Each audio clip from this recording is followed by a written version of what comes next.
Welcome, everyone. We're pleased that there's been so much interest in this program, so we wanted to have an info session to give you guys a chance to ask questions before the application deadline. I've got on the NextGen initiative team, and first, I'm Charlene Emerson, Research Development Lead at NextGen, and we'll go around and have the team quickly introduce themselves.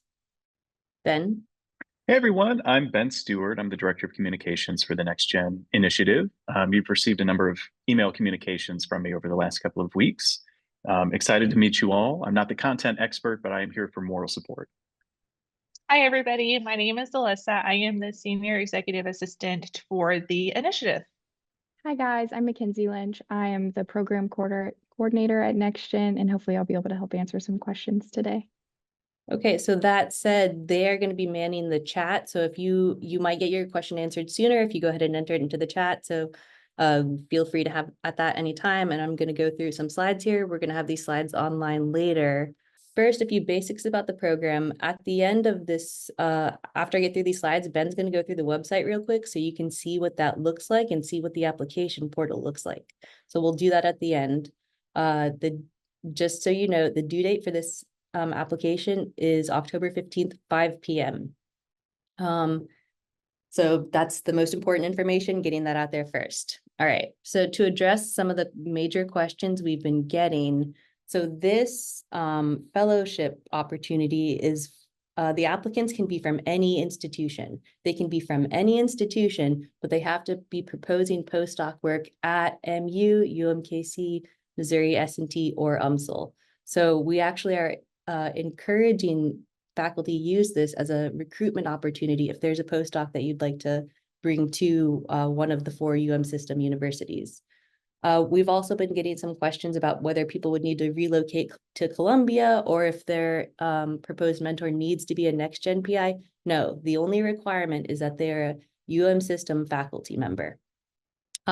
Important to note that you can't have, applicants can't have more than 3 years of postdoc experience, and that's combined across institutions. So if you did 2 years at another institution and you did 2 years here, you're not eligible because you have 4 years total. And then late stage graduate students are applicable or eligible to apply, but we need to be targeting a January 2025 start date. We are going to allow some flexibility there because it's not reasonable to expect everyone to start at the same time, but we do with this program want to have a cohort of people doing some activities together. So if you need to have an adjusted start date, it would be good if you could commit to some level of those cohort activities, and we'll get into what some of those look like later. So if you have questions about any of that, start entering them into the chat. All right, so this is all on the website as well, but just to go over some of the support provided to the program, this is a 2-year program. And so for both those years, you get a 70K stipend, the standard health insurance and retirement benefits for postdocs. In addition, there's $4,000 for yearly travel support. And we're going to have an opportunity for the selected fellows to apply for additional funding to support their research. And so that would be an application-based thing once you're already a fellow. All right. So for program expectations, kind of what I was talking about before, if you can't start your postdoc position by January 2025, you just to be aware of like some of the activities that we do and are going to be part of this program. So that's participating in the Pathway Symposium, a few other giving a seminar once a year, and then taking part in cohort Zoom calls just twice a year. So these expectations, and I'm not going to read through all of them, but there's year 1 and year 2 expectations, but they're not intended to take you away from producing high quality research in precision health kind of area. They're intended to add on and really start looking forward to what sponsors are starting to look for in high quality research candidates, and then also train you for a variety of career pathways in translational research. So like developing skills in science communication, developing skills in engagement, that is becoming the expectation for successful leaders in translational research. So that is the program we are developing. And I'm hoping that applications will reflect that ability that people have. Okay, so we're going to do questions in a moment, but first I'm going to let Ben do a quick website tour. and then we will get to your questions. Thank you, Dr. Emerson. I will go ahead and pull up Google Chrome here. There have been a few recent updates to the website that we just wanted to identify. You'll see now there is a frequently asked questions page up in the top right corner here. You may already be familiar with the homepage, which has existed for a while. On the FAQ page, you'll see a lot of the questions, some of which may be coming through the chat right now, are answered. And our program expectations page, which contains the content from the past 2 slides, we've kept a record of that right here. So you can have a sense of what you'll be up to over the next 2 years. Right here, what the program expectations are that layer onto your research program. Pretty easy to navigate. We've tried to keep it simple and straightforward. But please let us know if you have any additional questions not covered on the website. You can email us at nextgen@umsystem.edu. We'll also be posting a recording of this presentation on this webpage that you can review after the fact. And again, that's umsystem.edu/nextgen/nextgen-fellows. We'll link that in our correspondence afterward. So this is our submission form. You'll see there are a number of different attachments, including the applicant's biosketch and a mentor biosketch, among other things. So you want to give yourself plenty of time to upload all of the package materials here. And we've tried to outline on the rest of the site sort of what the expectations are for formatting, but I'll let Dr. Emerson go into greater detail if there are follow-up questions about that. Okay, sounds good. So now we'll move to the questions typed into the Q&A. So I see our mentors provided funds credits for time. No, they're not. The next is someone started their appointment in April. How will that overlap with the January 2025 start date? So I take this to mean that you are starting your you started your postdoc position in April, so you're already a postdoc. You would just be applying for this, like, you know, if you're in a postdoc and you applied for external funding. So however that, when you get a funding source that's external, however that would still work with you already having a postdoc, it would be the same thing. The funding for this is not NIH. This is from the System NextGen Precision Health Initiative. The 3-page limit for the research proposal is that does not include the references. So 3 pages just on the research proposal or the research plan, and then the rest of the references separate page, and then no page limit for references. I think this question is saying, can family members serve as the co-mentor? That, I don't know, that's an unusual situation. I'd have to see what the application would say about that. The appointment is for 2 years. Yes, it's a 2-year program. Okay, the questions regarding the research plan style, same as the NIH grant. So it can't be exactly the same as the NIH grant because this is a 3-page limit, but we are using adapted NIH criteria to evaluate it. I saw a question before that who is going to judge the applications. There's going to be a 2-phase judging. So 1 phase is going to be more of a more general audience, kind of looking at the audience or looking at the applications for like what is the potential of this person to have like a really innovative career in research? How good of a communicator are they? Can they tell a compelling story? And then the 2nd phase will be for the scientific rigor. And those are going to be faculty members doing that 2nd phase. So anyway, the research plan style, it should have components of the NIH application, but there's no required style. I would recommend like using that as a starting point, but then getting that down into 3 pages and making sure it doesn't inhibit your ability to tell a compelling story. Okay. Is this fellowship geared toward any particular career path? For example, academic faculty, continued employment at MU. So the NIH has actually been pushing a lot more lately to expand the career paths that we're training for. So it's not just academic faculty, and this fellowship is in line with that. You don't have to commit to that, but you do, you know, we are going to be prioritizing higher applications that make a strong case that they will be a leader who makes an impact in the translational medicine space, translational health, translational research. So that's what we're looking for. If you envision a new way to do that, that's not the standard academic faculty path, tell us about it.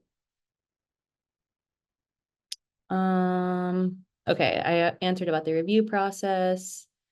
After the submission deadline, is there an oral proposal presentation for selected candidates? Yeah, we're gonna have interviews we're hoping for November if we get through all the applications.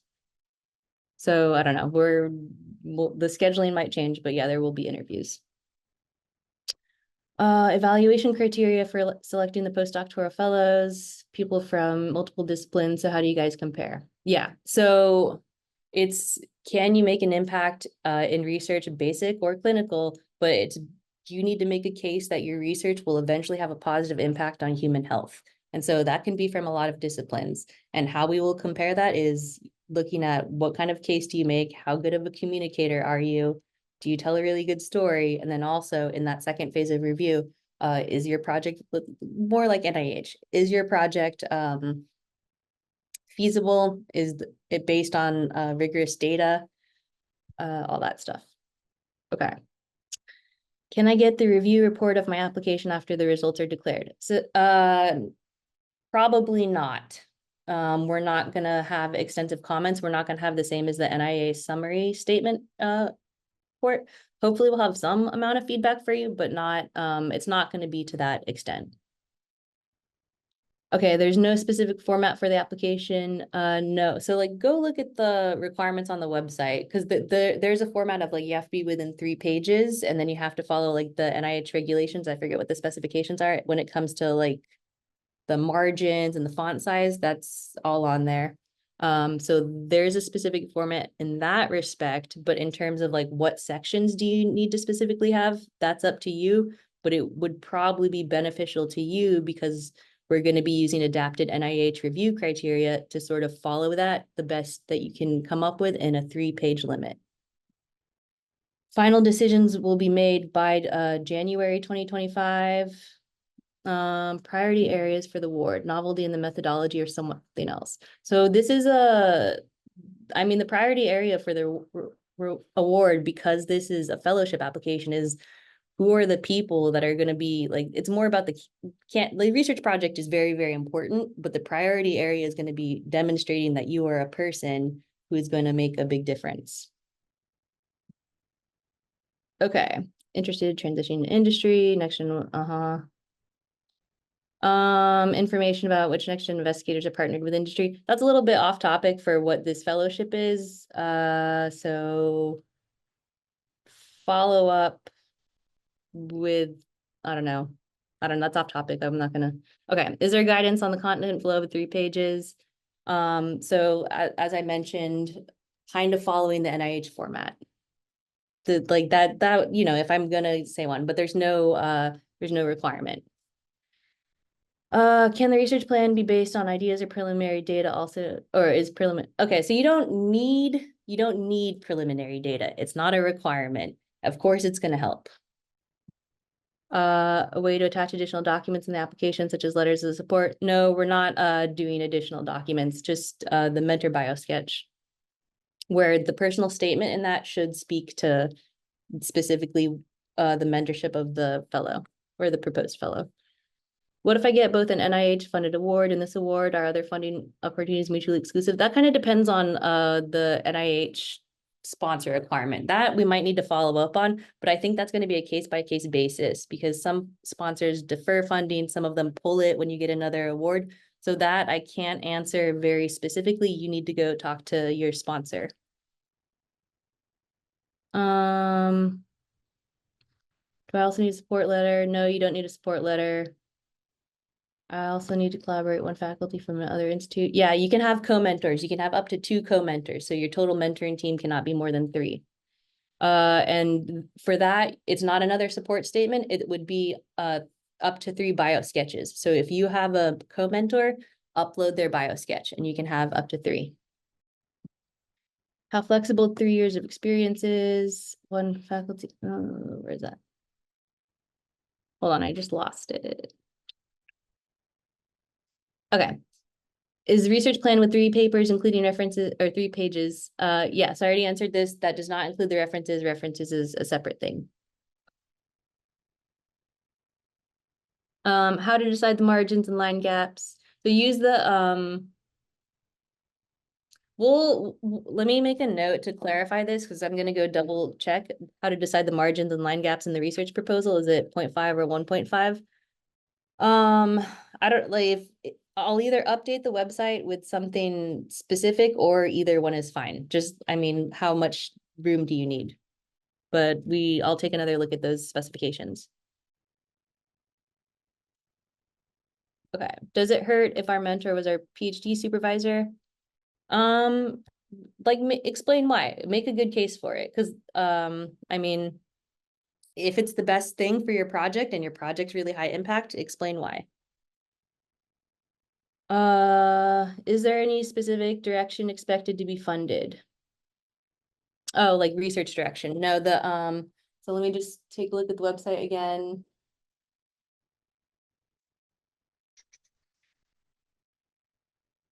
All right, so there's no specific research direction. It's special consideration to fellowship applications that make a strong case that their postdoctoral work will bridge disciplines or translational areas.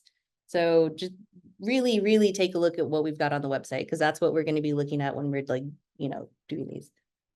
But yeah, anything that's like impacts human health, either basic or clinical science, just make a good case for it. Let me see. Okay, answer live. Ben and Mackenzie and Alyssa, tell me if there's anything I'm missing. Okay, answered that, no specific direction. Okay, after receiving this award, is it okay if we transition to industry in some time during the award period, or do we have to stay at Mizzou? Well, I mean, if you transition to industry, I mean, if you're no longer a postdoc, you're no longer a postdoc, and then you wouldn't be taking this on. I want to say that you would have to stay at a system university, and it wouldn't apply if you transfer out. Yeah, we might need to follow up on that, but I'm pretty sure, yeah, you would need to stay at a system university. Decisions made by January. Everyone will be notified by January, because that's the start date. Okay, review results will be out December. By the end of January. Like, it might be earlier, but by the end of January. And you hope to be absorbed in the Mizzou system as an independent researcher having this fellowship. Okay, if I'm understanding that correctly, it's like you can come from an external institution and come to Mizzou based on this fellowship. Yes, like you can. We're trying to recruit out, or one of the things we're trying to do is recruit outside people. So you don't have to already be here in the system. Yeah. Is there a chance of getting promoted if we get the fellowship and perform well per the expectations of the funding team, promoted to faculty instructor? I mean, yeah, there's a chance. That's not officially part of the program. But I mean, in the general sense, if you do well at things, are you more likely to get promoted? Yes, but we don't have an official mechanism for it. I don't know if we have any raised hand questions now that we're through the chat. Keep entering stuff in the chat. We'll keep an eye on that too. But if you do have additional questions, I'll try to linger here so we're not getting off too quickly in case anyone needs time to think of something. But we have the website. There's FAQs on there. There's also contact information if you have follow-up questions that you think of. Just email nextgen@umsystem.edu. It looks like we have a few additional questions that have appeared at the bottom. Okay, I see. Okay. In the research proposal, should we focus on one project or multiple is also fine? I wouldn't advise it because you only have 3 pages. I wouldn't recommend it to do multiple projects. When will the results be declared? Other institute and have to plan, give notice ahead of time? Before the end of January, and that start date is I understand that that's tricky, but that start date is somewhat flexible if you can at least start participating in the cohort calls. So we can work that out if you have a fantastic application. In the interview, will we for selected researcher for all? Is the interview will we for selected researcher? How's anyone else interpreting that question? So I'm understanding that to mean, will we narrow down the pool to a group of finalists who will receive an interview, or will all applicants be interviewed? Oh, that oh, fair? oh, no, yeah. Oh, yeah, the final pool. Yeah. Yeah. Unless like, I'm hoping we get enough applications where we're gonna have to narrow it down to just a few people. Will slides be posted on the website? Yes, and I see Mackenzie's answering that, yeah. Scope of the program, only around clinical sites, double with human health and medicine, plant science. Yeah, so, okay, so plant science and agriculture would also be considered if you can make a really good case that there's applications in health and medicine. Yeah, yeah. My mentor is a new faculty joining in December. Will that impact my application? I don't think so. No, if they're definitely here in December, yeah, and if it makes the application makes a strong case that this is the right faculty member for your project, yes. I see we have a raised hand. There you Okay, go. yeah, please. Dr. Mosa? Hey, so you said 3 year, but 3 year is by the start date, is it correct? You're talking for prior postdoc experience? Yeah, so do you have a cutoff date for this prior 3 year postdoc experience? Oh, you're saying like if it was 3 years a long time ago? No, so the program starts January 1st, 2025. So I can assume that you are expecting that they don't, the candidates do not have more than 3 years experience by Mhm. end of this year. Oh, yes, yeah. By January 2025. Yeah, no more than 3 years of experience at that point. Okay. Yeah. Thank you. I see the question. How many awardees will you have this year? 5 or just 2? So it's gonna be 5 every 2 years. So most likely this year it'll be 3. Next year 2. There's a chance it could be just 2 this year though. Thank you, appreciated. Glad it's helpful. It's what we're here for. All right, is there anything else that we're missing for the rest from the rest of the initiative team? Is there anything else we needed to say or cover? No, I think I'll just add, and I think I speak for the whole team, that we look forward to working with as many of you as possible, whether in the fellowship capacity or otherwise. There's an enormous amount of talent across the system that we're looking to synergize and make connections with. Yeah, I'm very excited about this program. I think we have a hand raised again. Dr. Musa?